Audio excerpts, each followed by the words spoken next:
Hi, this is Wayne Zell, and welcome to Blueprint for Wealth, your fast-paced video cast designed to help you realize your dreams of wealth and freedom and everything else so that you can imagine. And all our guests are entrepreneurs, people who have built businesses, who have designed businesses, who are building businesses. And today I have a new entrepreneur with me, Kavita Sahai. Welcome, Kavita, to the show. I can't wait to talk to you about a variety of topics. Thank you so much, Wayne. I'm so happy to be here. Thanks. And, first we're going to talk a little bit about your background. I have your resume, and of course that's great. You started off, are you from Florida originally? I was actually born in Los Angeles, so okay. I've gone back and forth. How'd you get from Los Angeles to Florida, which is where you went for your BS? Yeah, I was born in Los Angeles, but then my father was an engineer in the oil industry, and so we then went to the Middle East.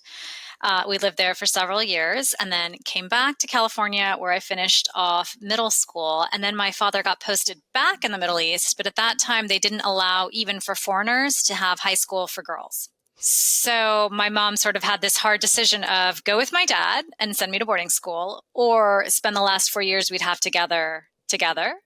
And we had a lot of family in Florida, so that's when she decided it would make sense to move to Florida, where I would do high school and then continued. I did continue to college. So you got to stay with your mom. I did. How was that 4 years? How did it work out? Those were teenage years, right? So those were those were bound to be a little rough. I think my dad was like, maybe I should have gone to boarding school, Mom. Right? Maybe you should have gone to the Middle East with Dad. It might have been a good thing. I think she definitely thought that many times, though she never said it. But it was amazing to have had that time, because it's true, after high school, when you leave to college, you don't really return home. Although I'm blessed that about 6 years ago, they moved down the street from me. So then you went to the University of Florida, which is a great school, and you got your Bachelor of Science in Finance. Why finance? What intrigued you about going into that? What was the impetus for that? Again, this, you have to remember, when I was in high school was before the time of Google. So my whole world of understanding was either, because I'm Indian, it was doctors or engineers. Yes. And I didn't really want to be that. So I saw the movie Pretty Woman, and I thought, yes, that's what I want to do. Obviously not Julia Roberts, but Richard Gere. Yeah. I thought, wow, he's wealthy. He can do the right thing by this guy with his company. And so I just started to try to figure out, like, what does someone do to become like that? And it was explained to me as private equity. And so I started to pursue that path. And that's why I majored in finance. Awesome. And you went from finance, a graduate in finance. Did you go straight into grad school, or did you go work for a while? No, I went from there into mergers and acquisitions, actually in defense and aerospace, because it was right post 9/11. So it was a very active group. And I would say stereotyping kind of worked in my favor, because it was also a very competitive group. So when I got in, because they only took 3 out of like the 60 analyst class, and I was probably one of the very few females in the class at all, they said, oh, well, It's your strong engineering background. And I was like, actually, I'm a finance major, but cool. That's interesting. I actually do a lot of work with entrepreneurs in the government sector up here in Washington, D.C., obviously. And I've gotten to work with a lot of people of Indian heritage who are, they started out as 8A owners of, minority-owned businesses, and have grown into these massive, fantastically built, exciting technology firms that are doing great work for our U.S. government today. So it's pretty cool. And I think that's a great way to learn about business. How did you fare in the M&A world? How long did you last in that? It's very direct path. It's a 2-year program as an analyst. I lived there. So I worked 7 days a week. I had my pajamas, my toothbrush. The thing in my favor was I had the entire bathroom to myself, because there weren't too many females in the bank. But it was rough, but you do learn an incredible amount about business. I think the training is invaluable, as brutal as it could definitely be at times. But I learned all about financial modeling and projecting and cap structures and all these things that I think would have taken years to maybe naturally learn outside of this particular industry. So it was honestly a really, really great training program. And you went and got your MBA at Berkeley. Tell us about that. I did. So actually after that, so I did that in Charlotte, then I went to Boston and I worked in growth technology.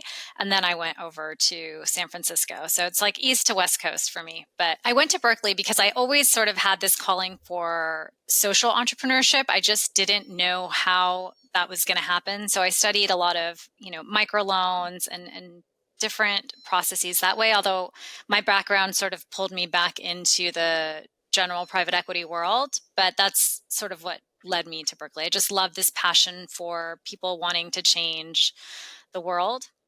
I think Berkeley is a great campus. It's a great school, and it's beautiful. Obviously, you got a lot of benefit out of that program. What did you do after your MBA program? So then I actually got back into private equity with a turnaround firm, Sun Capital Partners in Florida. So that's how I ended up in Florida. And my husband also was going to school in San Francisco and then got an offer to start his practice down here. So it just seemed, to come full circle. So that's what we did right after. So, and in between, you had worked with TA Associates. I'm familiar with them. They're a growth equity fund. Yes. Yeah, so that was before my master's. I was in Boston. Right. Yep. Then, for a while you were doing turnaround stuff, and Back Ops I saw was a company that you had worked with. But you were also a professor an adjunct professor at Lynn University. I'm an adjunct professor up here at George Mason University. And how was that experience for 4 years and 6 months? I would say it was amazing in some ways because I love being in the university setting. I think it's great to be around people who are really energetic and seeing the world in different ways. I taught entrepreneurship, consumer psychology, and economics, and they were just all topics that I loved. As you might know, adjunct professor, I couldn't even pay for the nanny to take care of my kids while I was there on that. So I can identify with that. It was never going to be a full long-term thing, but it was a great way to give back. It was a great way to connect with this community that was now, going to be my forever home. So in that way, I thought it was a really great experience. And I did enjoy teaching. And Florida is your forever home now? Yes. And so, you went from being an investment banker or an M&A expert, you got some experience in actually working in-house with companies. Tell us about your experience at Have Big Plans LLC. That was a 6-year stint. Yeah. So then I just really became more of a consultant because it was I would say a rocky ride in terms of hours at that point in my life and where I was with children. So I started to work with the portfolio companies that I had had. And so that was sort of the Have Big Plans was around that. So you growth were working consulting. with entrepreneurs daily. Correct. On different stuff. Exactly. And then what you learn is when you work for yourself, you end up just working as hard anyway. So. Oh yeah. It's a misconception. When you go out on your own, you think, oh, I'll be free to do what I want to do. And no, you'll be free to do what your clients want you to do. Correct. And then, if you have time to do other things, that's great. But usually if you want to be successful, you're going to be working as hard as you were, maybe not as hard as you were when you first got out of school.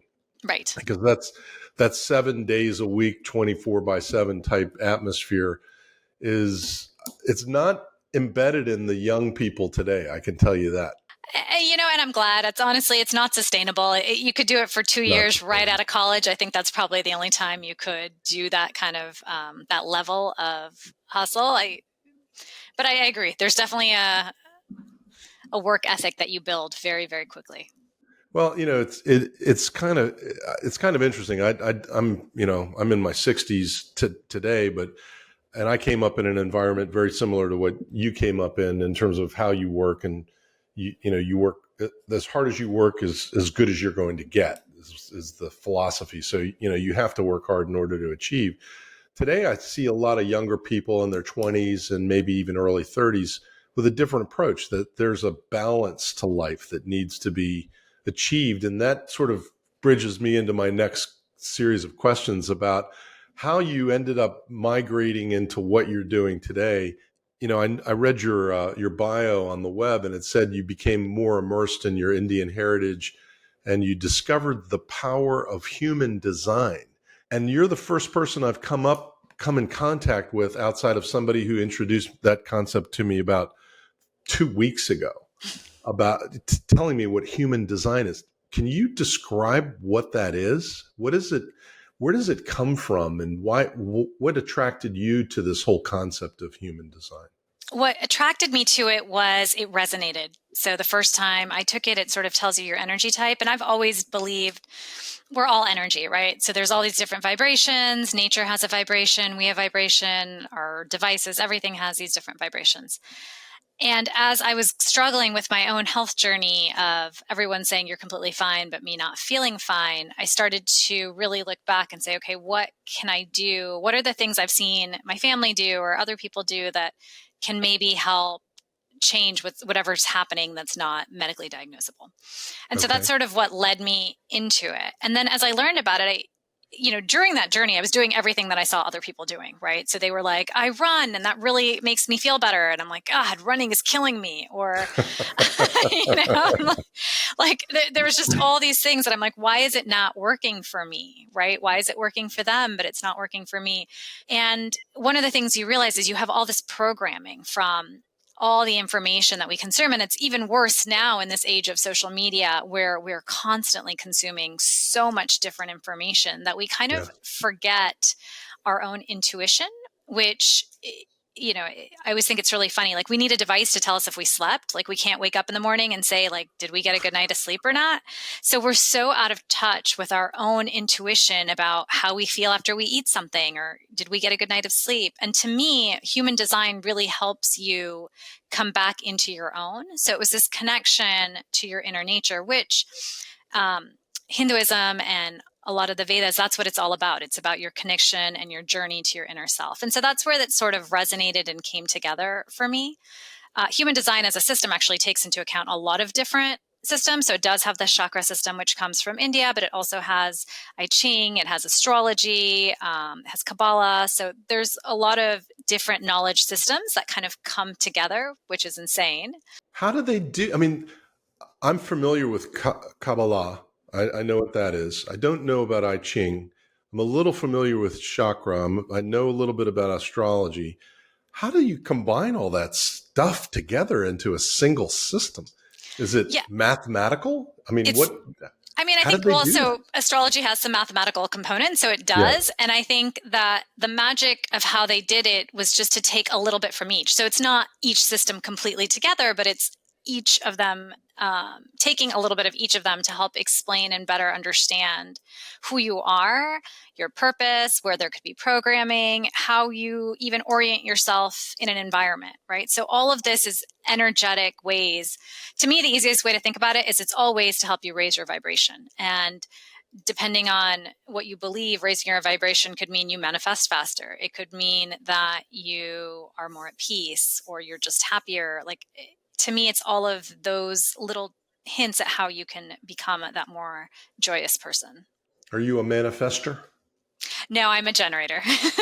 So, what is a generator, just out of curiosity, So a for the listener? generator is someone who has to constantly be doing. So it makes sense, the career path that I took and so forth, because I don't think there's many different energy types that could have been even a little bit happy with that. Because for generators, you need to expend a lot of energy. So you have to go to bed exhausted. It's a normal sort of thing for you. Okay. So And that's then there are what, four or five types? Yeah. So, depending, there's four main types. There's a fifth one that's like a manifesting generator, which is a combination of two of the types that really acts, I would say, a lot like a generator. But yeah, so once you figure out your energy type, you could start to see like, how do I need to take care of myself? And how does that look Yeah. different than somebody else? I see.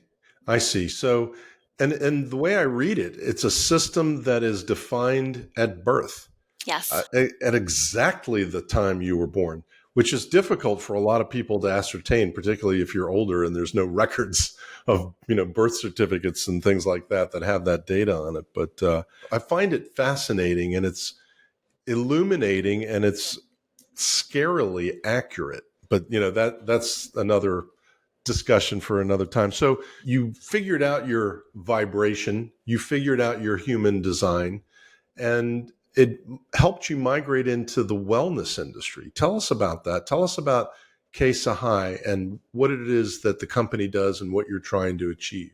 Part of what caused me to go on my health journey was burnout, which makes sense given the hours I was working and the Yes. schedule I was keeping, and also just the eating habits of basically just living on coffee. So, surprise, surprise, not good for you. Celsius. Yeah, right, exactly. And again, think I had tuned so far away from my intuition of not listening, because what happens is your body's tired and you say, I don't care, I'm going to stay up, and I'm going to give you these other things, caffeine or whatever. So you start to get very far away from your intuition. And so this brought me a little bit closer. And to me, it was like, wow, how could I have made this more accessible to people?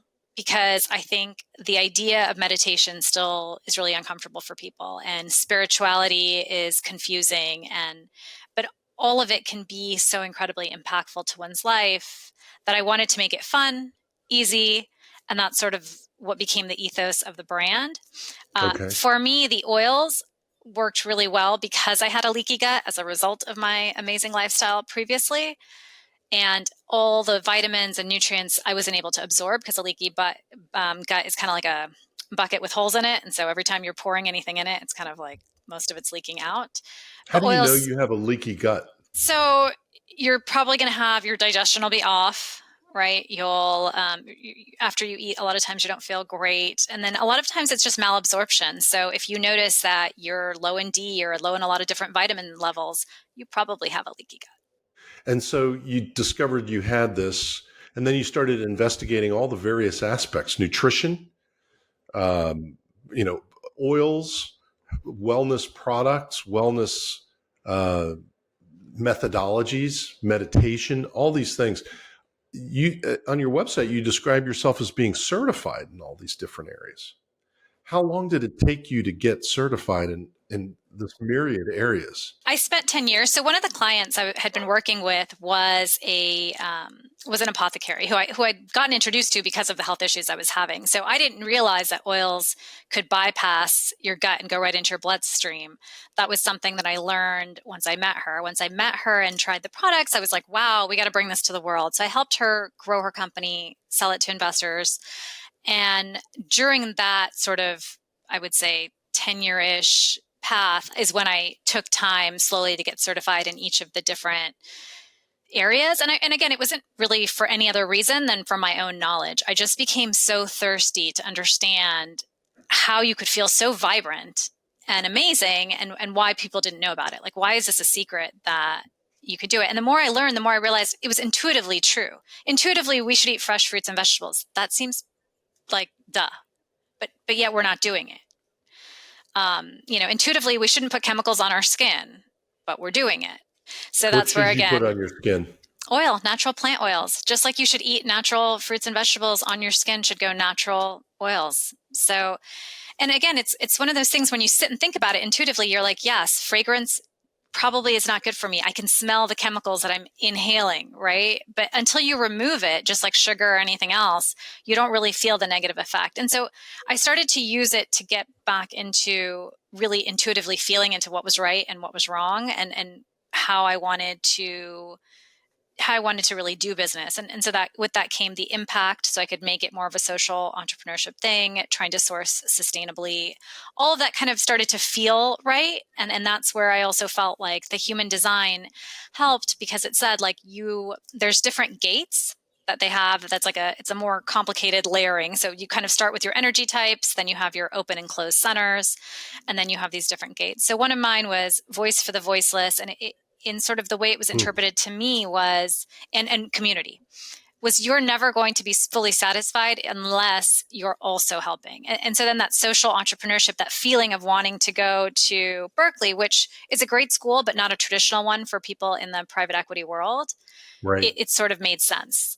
And so as I leaned into it more, and sometimes I think people can use human design as like the excuse, like, okay, yeah, I'm right. Like, not even the excuse, but It's a validity. Confirmation. Yeah, the Right. confirmation. It helps you verify your Exactly. feelings. Right. Exactly. And it actually helps direct you in the direction you should be moving based on your energy type and based on who you are. How Exactly. long has human design been around, by the way? Do you know? I mean, it's been around for a long time. I couldn't tell you for sure how long.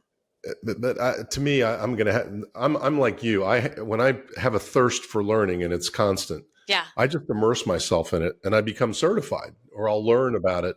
So to the point where I know more about it than not than anybody else, but more about it than I need to, because it's something that I want to learn about. Correct.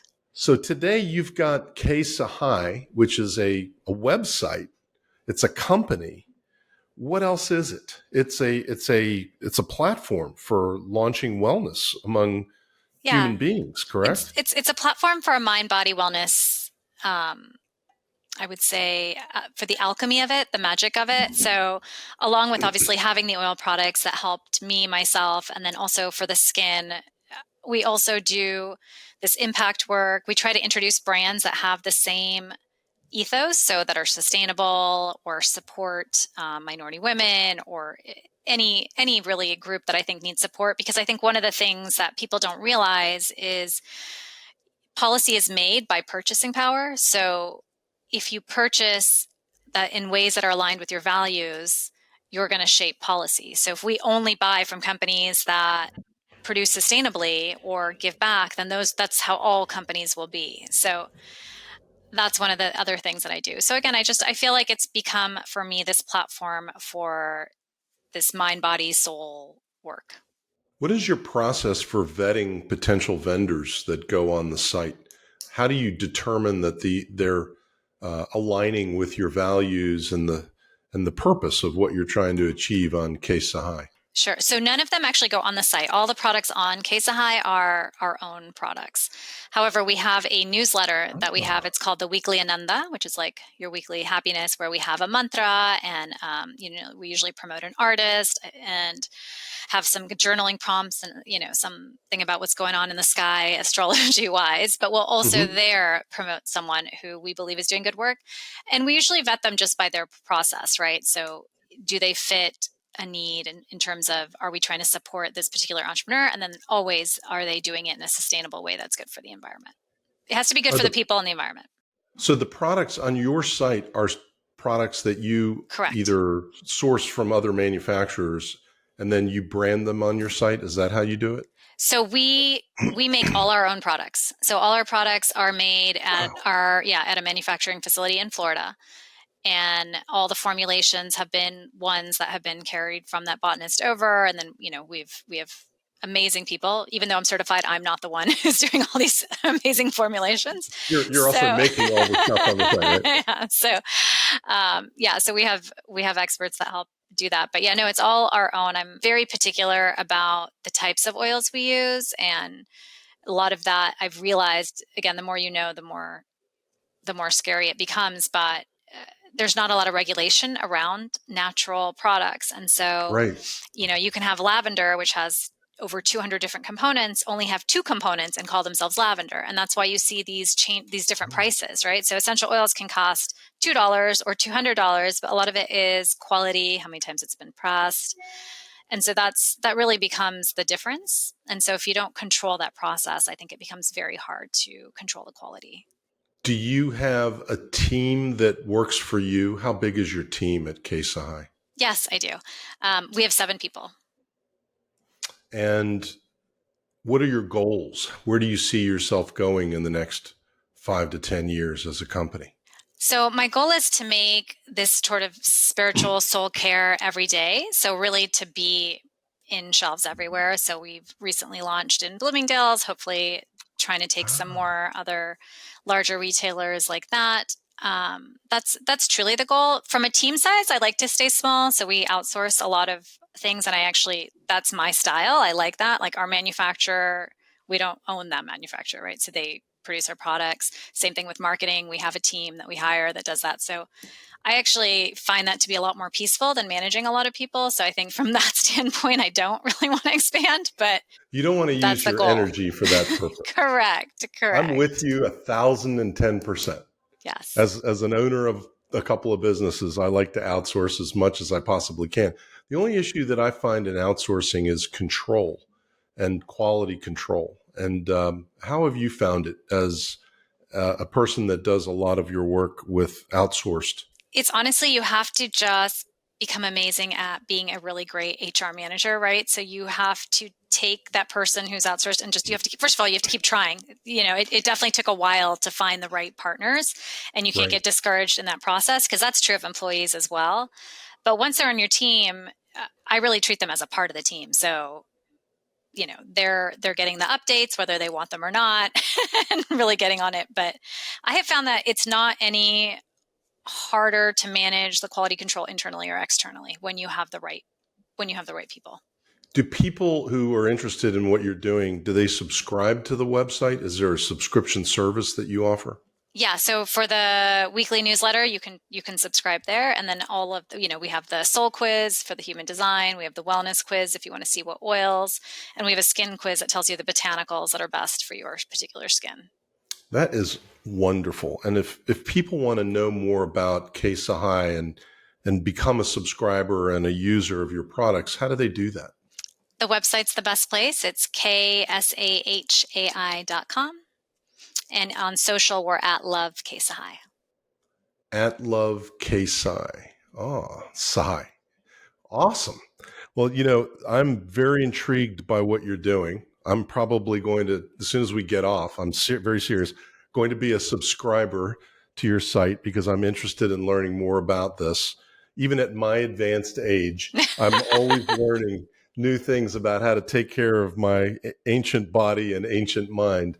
But I think it's inspiring to watch you get into an area that you're passionate about, and but using all of the education that you've acquired through your finance background, your MBA, working with entrepreneurs, working in the retail industry, and then applying it to achieve your goals and objectives. It's a beautiful thing to watch. So I'm very, very happy to have met you. Thank you. Likewise. And thank you for being on our podcast today.